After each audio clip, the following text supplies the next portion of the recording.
रक्षाबंधन एक अनमोल रिश्ता। Please friends channel को लाइक और सब्सक्राइब जरूर कीजिएगा। फेसबुक पर फाइंड फ्रेंड में नाम डाल कर कई बार सर्च किया, लेकिन संजय का कोई पता न चला। पता नहीं फेसबुक पर उसका अकाउंट है भी कि नहीं, यह सोचकर मैंने लॉग आउट किया ही था कि स्मार्टफोन पर व्हाट्सएप की मैसेज ट्यून सुनाई दी। फ़ोन की स्क्रीन पर देखा तो जाना पहचाना चेहरा लगा। डबल क्लिक कर फोटो को बड़ा किया तो चेहरा देख दंग रह गई। फिर मेरी खुशी का ठिकाना ना रहा। बिल्कुल वैसा ही लगता है संजय जैसा पहले था।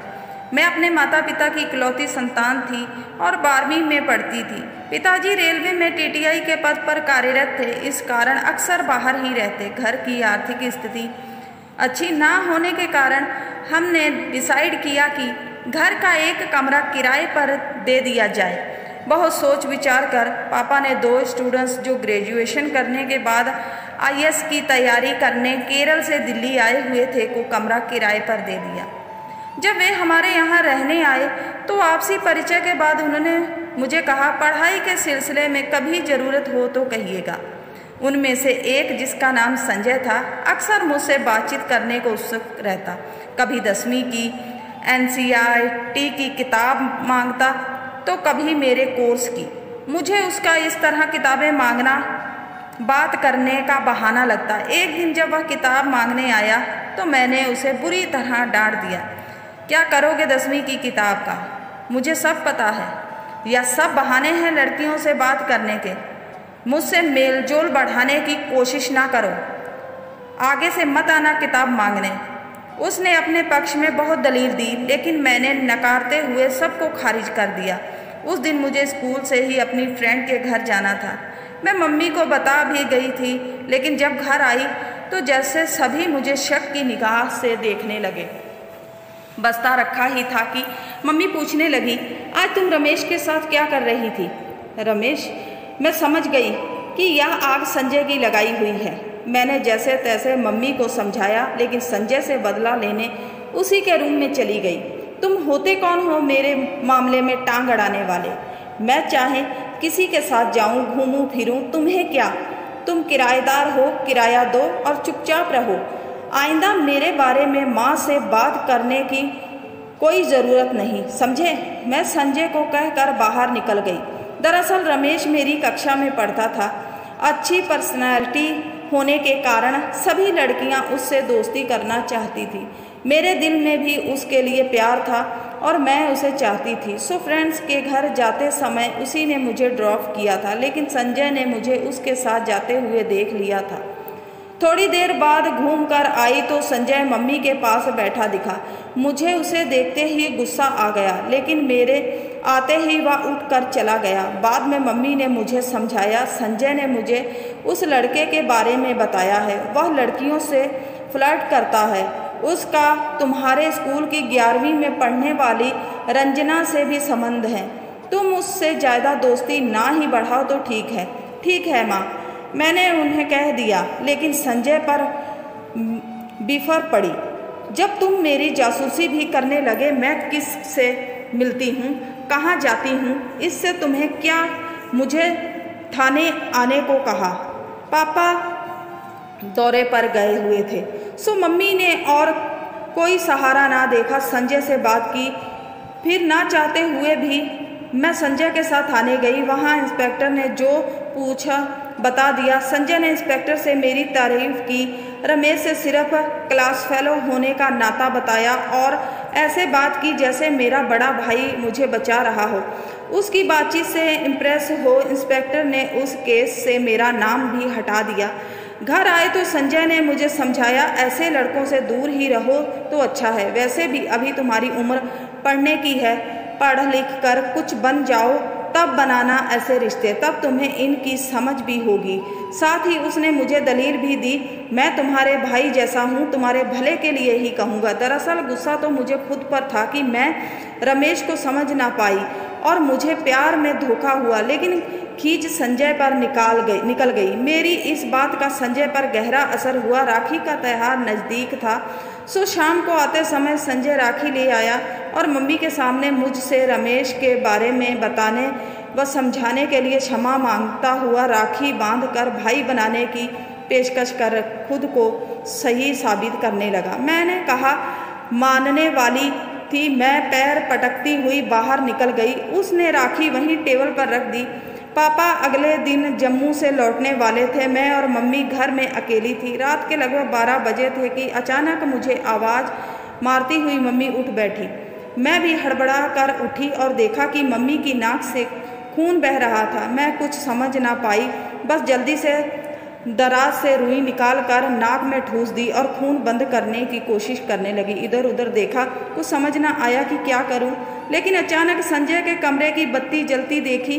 कल उनका एग्ज़ाम होने के कारण वे दोनों काफ़ी देर तक पढ़ रहे थे। तभी मम्मी बेसुध होकर गिर पड़ी। मैंने उन्हें गिरते देखा तो मेरी चीख निकल गई। मम्मी मेरी चीख सुनते ही संजय के कमरे का दरवाज़ा खुला। सारी स्थिति भागते हुए संजय बोला, अब घबराएं नहीं, हम देखते हैं। फिर अपने दोस्त कार्तिकेय से बोला कि ऑटो लेकर आओ, उन्हें अस्पताल ले जाना है। ऑटो लाकर उन दोनों ने मिलकर मम्मी को उठाया और मुझे चिंता ना करने की हिदायत देकर मम्मी को all India medical hospital emergency में ले गए। वहां उन्हें डॉक्टरों ने बताया कि हाइपर टेंशन के कारण इनके नाक से खून बह रहा है। आप सही वक्त पर ले आए हैं, ज़्यादा देर होने पर कुछ भी हो सकता था। फिर उन्हें 2 इंजेक्शन दिए गए और अधिक खून बहने के कारण खून चढ़वाने को कहा गया। संजय ने ब्लड बैंक जाकर रक्तदान किया, तब जाकर मम्मी के लिए उनके ग्रुप का खून मिला। कार्तिकेय ने ब्लड बैंक से खून लाकर मम्मी को चढ़वाया। सुबह करीब 6 बजे वे दोनों मम्मी को वापस लेकर आए तो मेरी भी जान में जान आई। तब मम्मी ठीक लग रही थी। संजय ने बताया कि घबराने की बात नहीं है, आप आराम से सो जाएं, हम हफ्ते की दवा भी ले आए हैं। आज हमारा पेपर है लेकिन रात भर जगे हैं, अतः हम भी थोड़ा आराम कर लेते हैं। मम्मी को सलामत पा मैं बहुत खुश थी। मेरा इतना भला बुरा कहने के बावजूद संजय ने मुझ पर जो उपकार किया था, मैं इन्हीं विचारों में खोई बिस्तर पर लेटी थी कि कब सुबह के 8 बज गए पता ही नहीं चला। मैंने देखा संजय के कमरे का दरवाज़ा खुला था और वे दोनों घोड़े बेचकर सोए थे।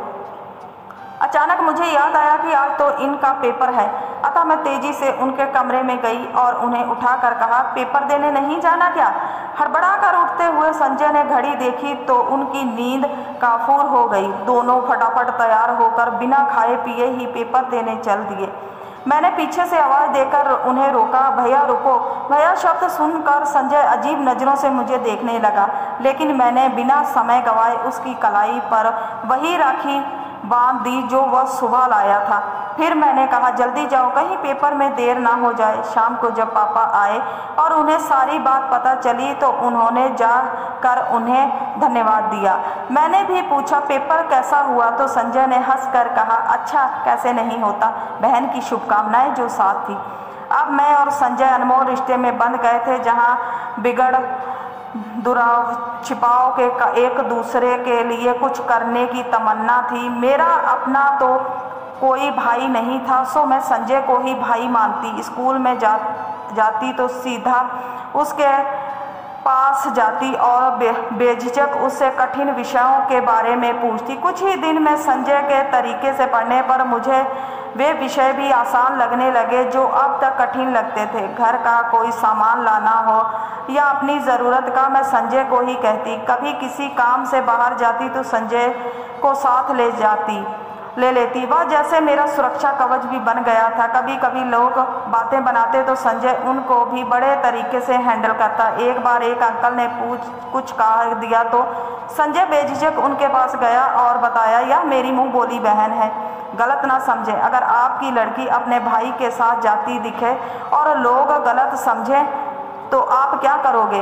उनकी बोलती बंद हो गई, लेकिन फ़ायदा हमें हुआ।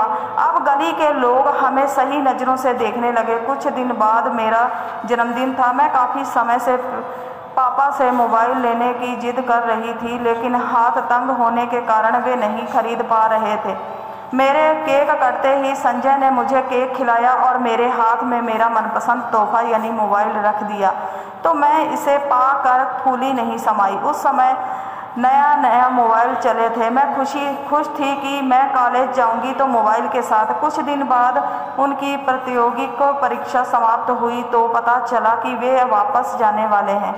यह जानकर मुझे दुख हुआ, लेकिन मेरी भी मति मारी गई थी कि मैं उनका पता नंबर कुछ ना पूछा, बस यही कहा भूलना मत इस अनमोल रिश्ते को। जिस दिन उन्होंने जाना था उसी दिन मेरी सहेली का बर्थडे था। मैं उसके घर गई हुई थी और पीछे से संजय ने कमरा खाली कर दिया और दोनों केरल रवाना हो गए। वापस आने पर मैंने पापा से पूछा तो पता चला कि उन्होंने भी उसका पता ठिकाना नहीं पूछा था। इस पर मैं पापा से नाराज भी हुई। मैं संजय द्वारा बताए गए परीक्षा के टिप्स अपना कर 12वीं में अव्वल दर्जे से पास हुई और कॉलेज मोबाइल के साथ गई, जिसमें हमारे अनमोल रिश्ते के क्षण छिपे थे। फिर कॉलेज के साथ साथ जब प्रतियोगी परीक्षा देने लगी तो मुझे ज्ञात हुआ कि NCERT की किताबें इनमें कितनी सहायक होती हैं। तब मुझे अपनी नादानी भरी भूल का भी एहसास हुआ। तब मैं हर साल राखी के सीजन में संजय को मिस करती। जब बाजार में राखियाँ सजने लगती तो मुझे अनबोला भाई याद आ जाता। समय के साथ मोबाइल तकनीकी में भी तेज़ी से बदलाव आया और फ़ोन के टच स्क्रीन और स्मार्टफोन तक के सफ़र में ना जाने कितने ऐप्स भी जुड़े, लेकिन मैंने अपना नंबर वही रखा जो संजय ने ला कर दिया था। भले मोबाइल बदल गए, मैं हर बार फेसबुक पर फ्रेंड सर्च में संजय का नाम डालती, लेकिन नतीजा सिफर रहता। कुछ पता चलता तो राखी जरूर भेजती। इस बीच संजय ने भी कोई फ़ोन नहीं किया था, लेकिन अचानक व्हाट्सएप पर मैसेज देख दंग रह गई। तभी व्हाट्सएप के मैसेज की टोन बजी और मेरी निद्रा भंग हुई। संजय ने चैट करते हुए लिखा था, नया स्मार्टफोन खरीदा तो पुरानी डायरी में नंबर देख सेव करते हुए जब तुम्हारा नंबर भी सेव किया तो व्हाट्सएप में तुम्हारा फ़ोटो सहित नंबर सेव हुआ।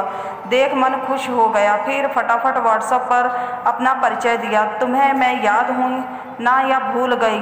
संजय के शब्दों से मेरी आंखें भर आई। तुम्हें कैसे भूल सकती हूँ? निर्वस्स रिश्ता। अगर तुम ना होते तो शायद उस दिन पता नहीं मम्मी के साथ क्या होता। मेरे किशोरावस्था में भटके पाँव कौन रोकता। मैंने फटाफट से मैसेज टाइप किया, राखी भेजनी है भैया, फटाफट अपना पता व्हाट्सअप करो। मिनटों में व्हाट्सएप पर ही पता भी आ गया और साथ ही पेटीएम के जरिए राखी का शगुन भी साथ ही लिखा था। इस अनमोल रिश्ते को जिंदगी भर बनाए रखना मैंने पढ़ा और अस्फुरित नेत्रों से बाजार में राखी पसंद करने चल दी अपने मुंह बोले भाई के लिए। ये कहानी कैसी लगी? अच्छी लगी हो तो प्लीज़ चैनल को लाइक और सब्सक्राइब कीजिएगा। मिलते हैं अगली वीडियो में, तब तक के लिए बाय।